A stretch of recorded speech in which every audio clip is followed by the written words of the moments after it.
சேனலுக்கு புதுசா வந்திருக்காரு. இவருக்கு வந்து அறிமுகமே தேவையில்லை. தேவை இல்ல, அறிமுகம் தேவையில்லை. ஏன்னா என்னையும்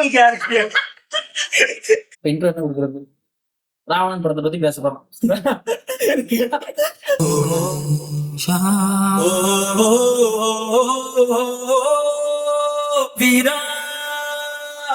படம் இதுலயே ஆரம்பிச்சது. முதல்ல டைட்டில் கார்டு போட மாதிரி ஆரம்பிச்சு. விக்ரமோட ஃபேஸ் ஒரு ஃப்ரேம்ல எப்படி கட்டுவாங்கன்னா 10 தலை இருக்கு மாதிரி. இது இல்லாம டைட்டில் சாங்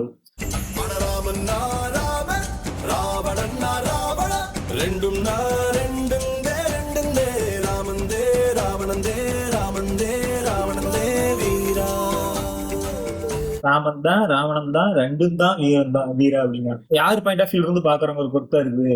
அதுதான் வீராங்க வந்து இவனுக்குள்ள ராமனும் இருக்கான் ராவணனும் இருக்கான். தேவ், ராகினி, ஹேமந்த் 3 பேருமே ராமர் சைடு இருக்க பேரு, 3மே வடமனை பேரு. அதே வீரா, சிங்கராசன், சக்கரை, வெண்ணிலா 3மே ராவணன் சைடு இருக்க பேரு, 4மே தமிழ் பேரு. இது இல்லாம ராவணன் வந்து சூரியனை தோக்கடிச்சிட்டான் அப்படிங்கிற ஒரு கதை இருக்கு இல்லையா. நவக்கிரகங்களையும் தோக்கடிச்சிட்டாரு கதை தோக்கடிச்சிட்டாரு. சூரியன் வந்து எல்லாத்தையும் தோக்கடிச்சிட்டாரு கதை இருக்குன்னு நினைக்கிறேன். வாலிட்ட வந்து ஆனா வாலிட்ட அவர் வாங்கிட்டு வரோம் கிடையாது அப்படின்னா சோழல் அடிச்சிருப்பான். அது மறைஞ்சிருந்தெல்லாம் கூட கிடையாது, நேரா போய் நின்னாரு, மறைஞ்சிருக்கல. சூரியனே வந்து ஜெயிச்சிட்டாரு. சூரியனே மறைக்கக்கூடிய சக்தி இருக்கு. சூரியன் வந்து ராவணன் சண்டை போட முடியாம ஒளிஞ்சிட்டு அதனால சூரியனே மறைச்சவன் ராவணன் அப்படிங்கிற ஒரு பேர் இருக்கு. அதை எப்படி மனிதன் சொல்றாங்கன்னா நம்ம வீராவோட ஃபர்ஸ்ட் ஷாட்ல இருக்கு.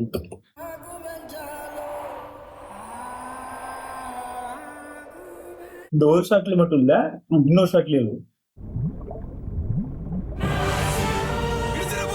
ராமாயணத்துல வர கேரக்டர்ஸா வெளியே வருவாங்க. ராவணன் வந்து வீரா விக்ரமோட கேரக்டர், தேவ் வந்து ராமர் கேரக்டர், ராகினி வந்து சீதை கேரக்டர். இது இல்லாம இன்னும் நிறைய கேரக்டர்ஸ் மேக்ஸிமம் எல்லா கேரக்டரும் வந்துருவாங்க, நிறைய பேர் வந்துருவாங்க. அப்படி ஒவ்வொருத்தரும் வரும்போது அவங்க எப்படி வர்றாங்க பார்ப்போம்.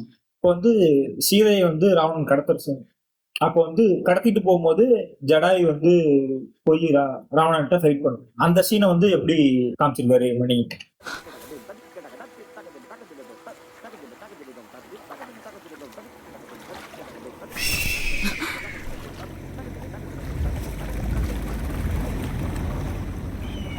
அவர் ராவணன் வர்ற கப்பலுக்கு நேரம் ஆப்போசிட்ல படகுக்கு நேரம் ஆப்போசிட்ல ஜடாயு பறந்து போற மாதிரி காட்டுற மூலியமா ஜடாயு வந்து ராவணன் இது பண்றாங்க. ஷார்ட் பாருங்க, கரெக்டா ஜடாயு போறாரு, என்ன ராவணன் நிக்கிறான், அவ்வளவு அற்புதமா இருக்கு. ஒவ்வொரு ஷாட்டும் பாக்குறது. இந்த படமே அப்படித்தான் இருக்கும். படமே வந்து மனித படங்கள்லயே எனக்கு தெரிஞ்சு ரொம்ப கிளியரான படமா இருக்கு. என்ன சொல்றீங்க? என்ன சொல்ல சொல்றீங்க நீங்க? மணிரத்னம் கிளியரா இருக்கிறீங்களா?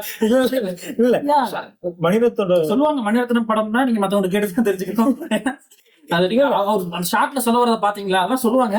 நீ இல்ல என்னன்னா அதிகமா கட்டிருக்காது. அதனால கேமரா தூக்கிட்டு அந்த அஞ்சுட்டே இருப்பாங்க. அது நமக்கு தெரியும், படத்துல பார்க்கும்போது தெரியும். ரொம்ப சில படங்கள் மௌனராகமை படத்துல கேமரா ஸ்டில்லா வச்சு எடுத்துருவாரு. இந்த படத்துல என்ன கட் அதிகமா இருக்கும். கட் அதிகமா இருக்கிறதுனால அந்த கேமரா சுத்திட்டு இருக்கிறது, அதுல வர மோஷன் பிளர்லாம் இருக்காது. இன்னொன்னு பாக்குறதுக்கு பிரைட்டா இருக்கும். இந்த படம் பிரைட்டா கலர்ஃபுல்லா பார்க்க அப்படியே ரசிக்கலாம். நீங்க ஜடாயின்னா தெரிஞ்சுக்கணும்னு அவசியமே இல்ல, எப்படி இருந்தாலும் படம் சூப்பரா இருக்கு பாக்க. எனக்கு தெரியும். அப்போ நீங்க இந்த படம் பிடிச்சிருந்த காரணம் ஐயா ராமாயணத்தை சொல்லியிருக்காரு, அது ஒரு ராவணன் சைடுன்னு சொல்லியிருக்காரு. இந்த ஒரு ரீசன் போதும் எனக்கு. அதுக்கடுத்து விக்ரம் வந்து மேட்னஸ் அவ்வளவு மேட்னஸோட நடிச்சிருக்காரு. அதுக்கப்புறம் என்னதான் ஐஸ்வர்யா ராய் பாருங்க, 3வது ஐஸ்வர்யா ராய் சொல்றேன் குறிப்பு. எனக்கு ஃபர்ஸ்ட் காரணம் ஐஸ்வர்யா தான். எனக்கு தெரிஞ்ச ஐஸ்வர்யா இந்த படத்துக்கு இந்த அளவுக்கு அழகா வேற யாருக்கும் இந்த படத்துலயும் காட்டல. இந்த ரோலுக்கு அவ்வளவு பர்ஃபெக்டா எனக்கு ஆமா சீதை கேரக்டருக்கு அவ்வளவு பர்ஃபெக்டாவும் இருந்தது. ஐஸ்வர்யா ராய் வந்து வேற எந்த படத்துலயும் இவ்வளவு அழகா காமிச்சதும் இல்லை. பயங்கரமாவும் நடிச்சிருக்காங்க. நடிச்சதும் செம்மையா நடிச்சிருக்காங்க. எல்லாமே நல்லா இருக்கு. அந்த கழுகு வந்து காமிச்சு போனது வந்து ஒரு சின்ன மெட்டாஃபர் தான். கழுகுதான ஜடாயு, கழுகு நேரம் காமிச்சாலும் அந்த படகோட்டி தான் உண்மையான ஜடாயு. இந்த கதைக்குள்ள வர்ற ஜடாயு.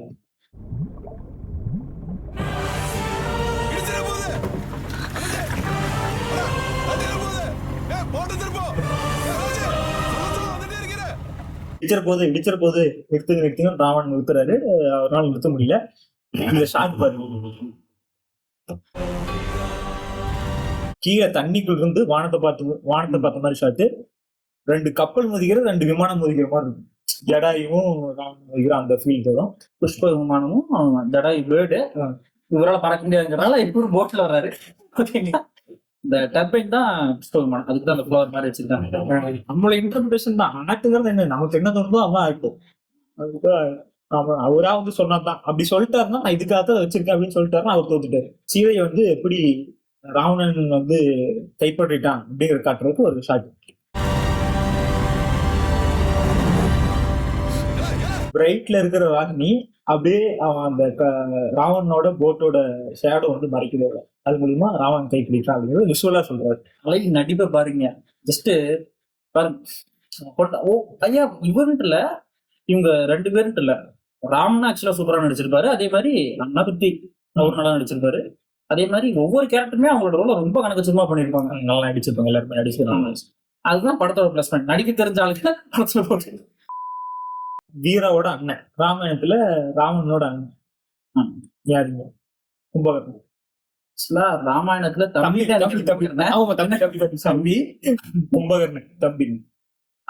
பிரபுதான் வந்து சிங்கராயன். ஆனா இதுல வந்து அண்ணா இருப்பாரு. இவர் கும்பகர்ணங்கிறத காட்டுறதுக்கு மணி என்ன வந்துருக்கு.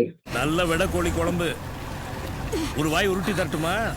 ஆட்டை வெட்டி சூப் வைக்க சொல்லுதியா? நெஞ்செலும்பு சூப் வைக்க சோறு. இதுக்காவது மரியாதை கொடுப்பீங்களா? இந்த பழைய எதுவும் வெங்காயம் இருக்கு, சாப்பிடு.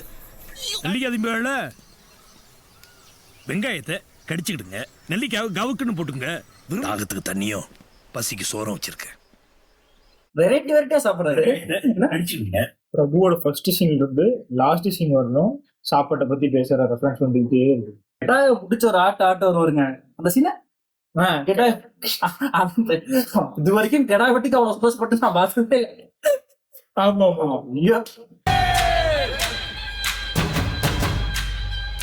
இது மணிநாதனுக்கு தெரியுமா அப்படின்னு சொல்ல நான் சொல்றேன். இன்னொரு நம்பர் 2 நம்பர் இந்த படத்தை முக்கியமான நம்பர். 1 14, 10. எத்தனை வருஷம் வனவாசம் போகும்? 14 வருஷம். 14ங்கிற நம்பர் எத்தனை இடத்துல இந்த படத்துல என்ன நிக்காது. இன்னும் 14 மணி நேரம் கிடக்கு. சங்கூத அந்த எஸ்பிய 14 மணி நேரம் இருக்கிறதுக்கே 5 ட்ரக் பட்டாளத்தோட அலறி அடிச்சுட்டுல வாரான்.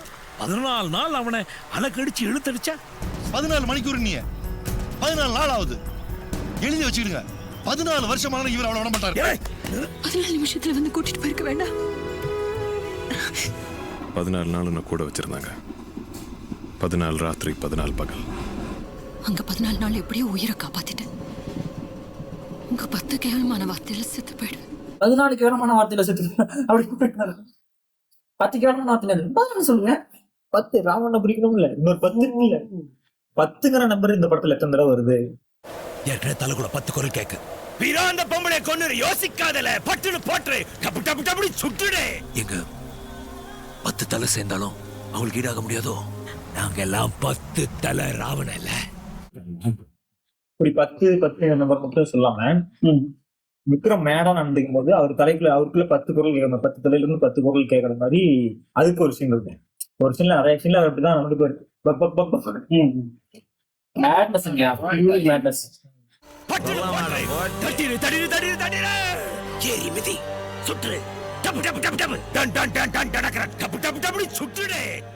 இது ஒரு ரெஃபரன்ஸ். இது இல்லாம ராவணன் வந்து அதாவது வீரா வந்து ராகினி தொட மாட்டான். ராவணன் வந்து சீதையை தொட மாட்டான். ஒண்ணு தொட்டா வீரா ராகினின்னு நீங்க பிரிக்கிறீங்க. எனக்கு படம் முழுக்க இவங்க அப்படிலாம் தெரியல. ராவணன் சீதை ராமன் அதெல்லாம் மனிதன் தெளிவா நிறுவிட்டாரு. ராவணன்றது மட்டும் ஒரு 200 தடவை நிறுவிருப்பாரு படத்துல. நான் படத்துக்கு இதுக்கு முன்னாடி ஒரு தடவை பார்த்தேன். நான் வீரான்னு கண்டுக்கல, அதெல்லாம் கண்டுக்கல. ராவணன் சீதா ராமன் அவ்வளவுதான். இதுக்கு முன்னாடி இப்பயுமே எனக்கு பேர் கேட்டா எனக்கு வீரா ராகினி தேவ் மாதிரி நினைச்சேன். சரி, ராவணன் வந்து ராகினிய தொட மாட்டான். ஒண்ணு அவன் ஒரு பக்கம் இருக்க நியாயம் அவன் வந்து கண்ணியமானவன் சொல்றது, இன்னொரு பக்கம் இருக்க நியாயம் தொட்ட அவன் செத்துருவான்னு சொல்றது. சொல்லு. நீங்க வீரானே சொல்லுங்க, வீடியோ கால் நான் வந்து எனக்கு சொல்றேன், நீங்க வீரானே சொல்லுங்க. சரி, okay, அப்ப சரி. பாக்குறவங்களுக்கு அப்பதான் வீரா வந்து எங்கெங்கெல்லாம் ராகினியை தொடர்றதுக்கான சான்ஸ் இருந்தது இல்ல தொட வேண்டிய சூழ்நிலை இருந்தோ அவன் தொடாம போனான் அப்படிங்கறத காமிச்சிருவோம்.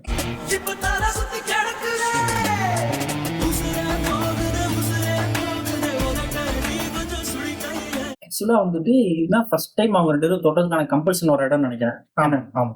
இவ குடிக்கல அப்படின்னே அதுக்கப்புறம் அவன் குடல, அவ்வளவுதான். எவ்வளவு அற்புதமா இருக்கு, எவ்வளவு அற்புதமா இருக்கு. கண்ணியமா நடந்துக்கிறான், கண்ணியமா நடந்துக்கிறான். அதுக்கப்புறம் உச்சில ஓங்கியோட போடுங்க அடங்கிரும். உச்சில ஓங்கி போடுங்கன்னு சிங்கராசன போல சொல்றாங்க வீரா. ஆனா அவன் அடிக்கல. இப்ப ராகினி மேல அடி விழுகுது, ஆனா சிங்கராசன் அடி முடிச்சிருக்கு. இது மட்டும் இல்லாம எத்தனை இடத்துல அவங்க 2 பேரும் பிசிக்கலி க்ளோஸா இருந்த இடத்துலாம் தொடாம போயிட்டாங்க அப்படின்னு இருப்பாங்க.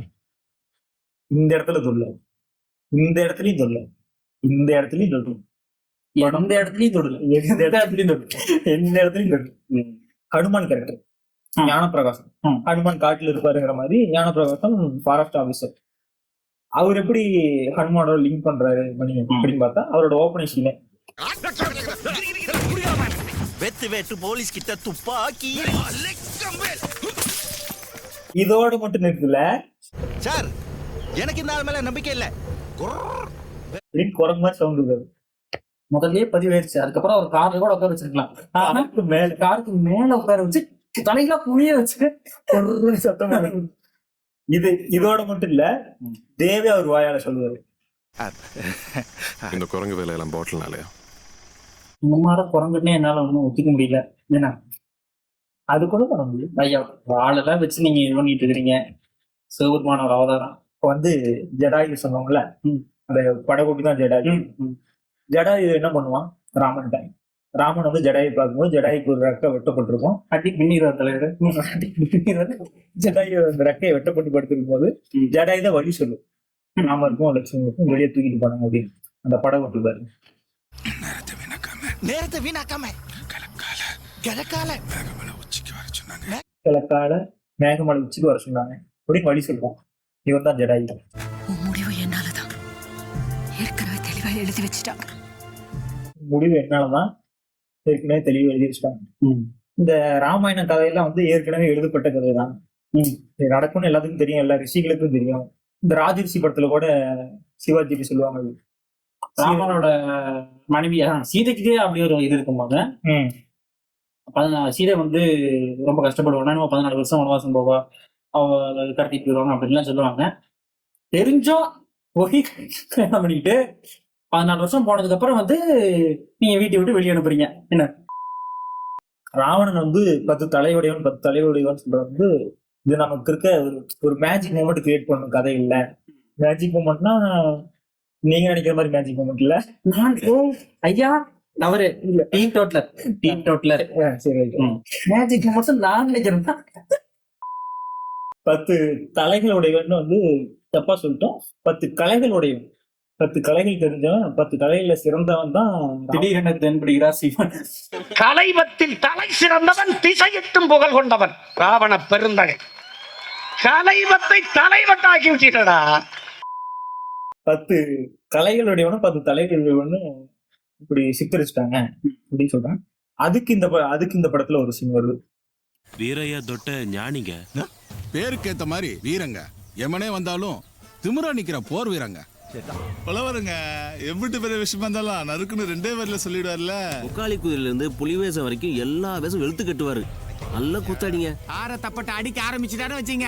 டங்கிடக்கா டங்கிடக்கா டங்கிடக்கா டங்கிடக்கா டங்கிடக்கா டங்கிடக்கா அப்படின்னு ஒவ்வொருத்தரும் வந்து அவரால் என்னென்ன செய்ய முடியும் அப்படின்னு சொல்லிட்டு போறாங்க.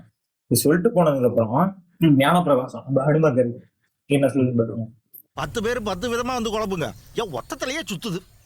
மறுபடியும் 10 ரெஃபரன்ஸ், படம் பூரா 10 ரெஃபரன்ஸ். தெளிவாரு. இந்த படம் ஃபுல்லாவே வந்து ராவணன் பாயிண்ட் ஆஃப் வியூல இருக்கும். ஆனா ஒரே ஒரு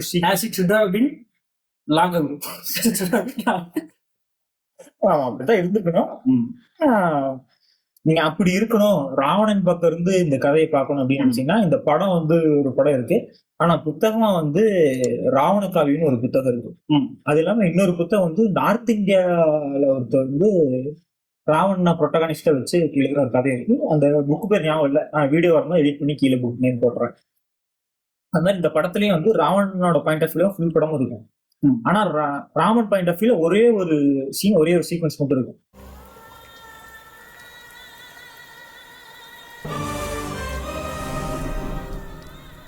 ராகினி கட்டி போட்டிருக்க இடத்துக்கு வர்றான். வந்துட்டு அங்க ராகினி எப்படி கட்டி போட்டிருப்பான்னு இமேஜினேஷன் பண்ணி பாக்குறேன். அப்படி பண்ணி பார்க்கும்போது ராகினி எப்படி இருக்கா, நல்லா தலையெல்லாம் சீவி ட்ரெஸ்ஸெல்லாம் நல்லா இருக்கல. ஆனா ராகினி இந்த இடத்துல நிஜமாலே எப்படி இருந்திருப்பா? ஆமாங்க, இதை நான் உண்மையிலே கவனிக்கல. அது வரைக்கும் சொன்னதெல்லாம் கவனிச்சிருந்தேன், இது உண்மையிலே கவனிக்கல. அவன் அப்படி டிசால்வ் ஆகிற வச்சு இது அவனோட பாயிண்ட் ஆஃப் வியூ, நம்ம இவனோட இமேஜினரி பாயிண்ட் ஆஃப் வியூ நம்ம பண்ணிப்போம்.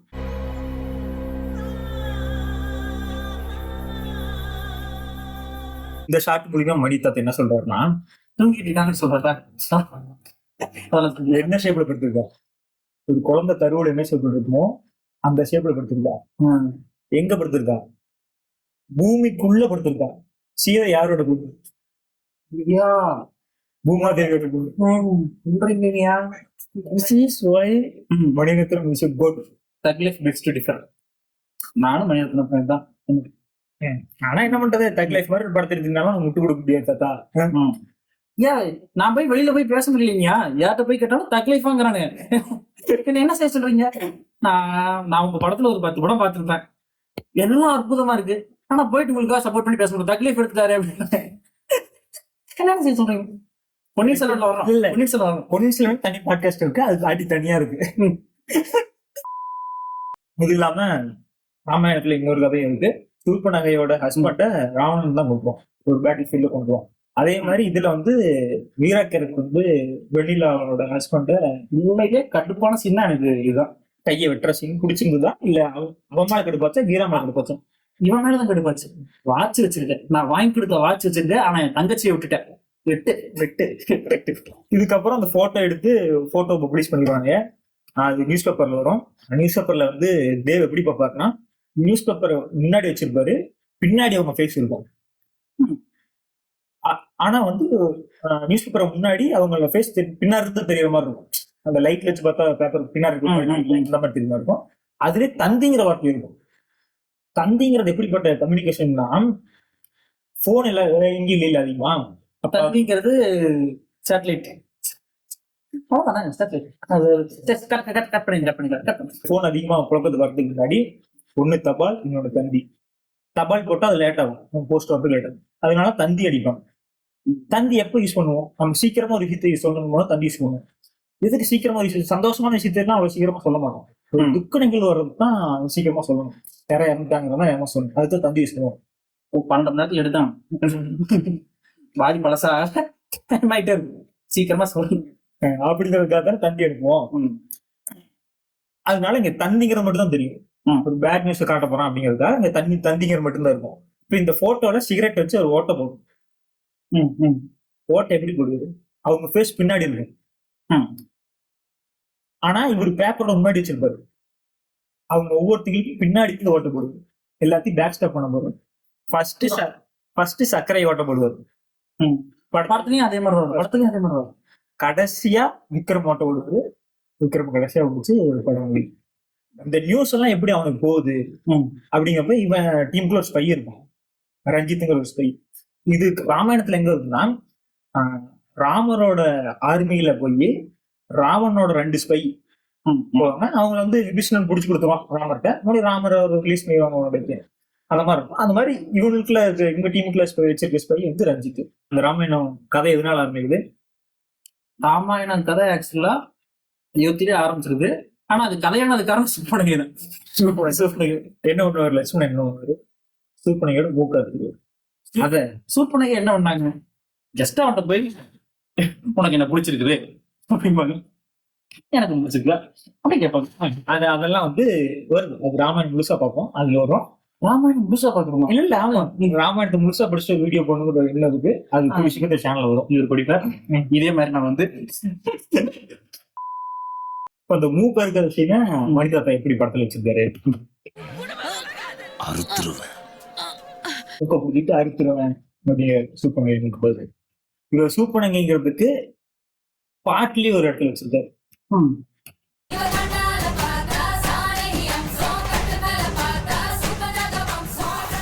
மேல பார்த்தா ஜானகி வம்சம், கட்டில் மேல பார்த்தா சூப்பனகை வம்சம், எழுதுனது வைரமுத்து. எங்க பார்த்தாங்க? கட்டில் மேல பார்த்தா நான் check என்ன பண்ணி என்ன இல்ல நான் வந்து செக் பண்ணி பார்த்துட்டேன்.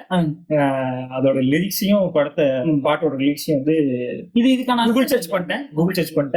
ஆனா அதுல இருக்கிறது கட்டில் மேல பார்த்தா சூப்பனகை வம்சம் தான் இருக்கு. அது எனக்கு என்னன்னு தெரியல, தெரிஞ்சு கமெண்ட் பண்ணு. இதுக்கான அர்த்தம் என்னன்னு எனக்கு புரியல. புரிஞ்சா நீங்க தயவு செய்து கமெண்ட் பண்ணு, என்ன சொல்ல வர்றாரு வைரமுத்து. நாம் நோட் பண்ணுங்க. அப்புறம் இந்த மாதிரி லிரிக்ஸ்ல ஏதாவது இருக்கா, ஏதாவது ஒற்றுமை இருக்கா அப்படிங்கிறதுக்காக ஒரு நண்பருக்கு ஃபோன் பண்ணி, இப்ப நல்ல பாட்டு கேட்கிற நண்பர் ஒருத்தர் ஃபோன் பண்ணி கேட்டேன், வேற ஏதாவது இந்த படத்துல இந்த மாதிரி லைன் இருக்கா அப்படின்னு. அவரு ஒரு லைன் சொன்னாரு, தண்டை அணைஞ்சவ கொண்ட செறிஞ்சது அண்ட சராசரம் போச்சு. கொண்ட செறிஞ்சதில் அண்ட சராசரம் போச்சு. ஓகே, தண்டைன்னா ஏதோ ஒரு அணிகள் போல, அது அவருக்கும் தெரியுங்களா? அவருக்கும் தெரியல. அவர் இந்த லைன் அவர் லைனா வரனால அது சொன்னாரு. கொண்ட செறிஞ்சதில் அண்ட சராசரம் போச்சு. சீதை வந்து ரமணன் கடத்திட்டு போனதுக்கப்புறம் அவளை தலை முடியல, குளிக்கும் போது அது ராவணன்ட்ட கேட்டு சொல்றாங்க. ராமனுக்கு எப்படி தெரியும்? ராமனுக்கு தெரியாது. கண்ணியமானம் சிரிக்கல, கண்ணியமானம். அப்புறம் நான் போய் படத்தையும் சர்ச் பண்ணி பார்த்தேன். இந்த கடக்கத்துக்கு முன்னாடி சீன் இருக்குல்ல, அந்த சீன்லயும் கொண்டே இருக்கும், படம் முடியும் போதும் கொண்டே இருக்கும், நடுவுல எல்லாம் ஃப்ரீ ஹேரா இருக்கும் அப்படின்னு நினைச்சிட்டு இருந்தேன். ஆனா நடுவுலயும் 2-3 இடத்துல கொண்ட போடுறது கொண்ட போட்டுருக்காங்க. அந்த இந்த சீன்ல இருக்குல்ல, பொறாமையா இருக்கு சாங் அப்படிங்கிற சீன், அந்த சீன்ல கொண்டே இருக்கு. இதை நீங்க வச்சிருக்கணுங்கிற சார், நீங்க வச்சிருக்கணும், நீங்க வைங்க, நான் வச்சிருக்கேன். இது இல்லாம அவரு அந்த நண்பர் வந்து எனக்கு இன்னொரு ரீல் அனுப்பிச்சுட்டாரு. அந்த ரீல் என்ன இருந்ததுன்னா, ராகுனியோட ஃபேஸ் வந்து அந்த பிளாஷ்பேக் கேட்கறதுக்கு முன்னாடி பிரைட்டா இருக்கும், பிளாஷ்பேக் கேட்டு முடிச்சதுக்கு அப்புறம் ஒரு சைட்ல பிளாக்காகவும் ஒரு சைட்ல ஒயிட்டாகவும் இருக்கும், ஒரு சைடு டார்க்கும் ஒரு சைடு பிரைட்டாகவும் இருக்கும். பிரைட்டா இருக்கிற சைடு வந்துட்டு இருங்க நான் சொல்றேன், ராவணனோட சைடு, இருக்கிற சைடு ராமன் சைடு. பிடிச்சிட்டீங்க, நான் சொல்றேன். இப்படி சொல்லி ஒரு ரீல் அனுப்பிச்சுட்டாரு. பிளாஷ்பேக் ஆரம்பிக்கும் போது ஃபுல் ஃபேஸ் ஒயிட்டா இருக்கு, நடுவுல வந்து தேவ் வந்து வீராவை சுட்டதுக்கு அப்புறம் அந்த பிளாஷ்பேக் ஸ்டாப் ஆகும். நடுவுல ஸ்டாப் ஆகும்போது ஒரு சைடு லைட்டா டார்க்கா இருக்கு, ஒரு சைடு ஃபுல் பிரைட்டா இருக்கு.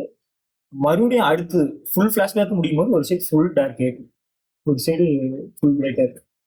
இது அந்த ரீல்ல ஒருத்தர் சொல்லியிருந்தாரு, அது எனக்கு அந்த நம்பர் அனுப்பிட்டாரு. ஆனா இதுல என்னோட இன்டர்பிரேஷன் ஒன்று இருக்கு. என்னன்னா, பாதி பிளாஷ்பேக் வரும்போது லைட்டா டார்க்கா இருக்குல்ல, தேவ் வந்து யாரையும் தேவையில்லாம சொல்ல மாட்டாருங்கல்ல, அப்படி சொல்லும் போது லைட்டா டார்க்கா இருக்க இடத்துல வீரன் இருக்கான். ஆனா பிளாஷ்பேக் முடியும் போது பிரைட்டா இருக்க சைட்ல வீரன். ஐயா இப்படி முந்திக்கிட்டீரேன்னு பொட்டுன்னு கேட்டணும். பெருமாள் சில மேல கை வச்சு சொல்றாரு. நல்ல வேலை சில கோயிலுக்குள்ள இல்ல இருந்தா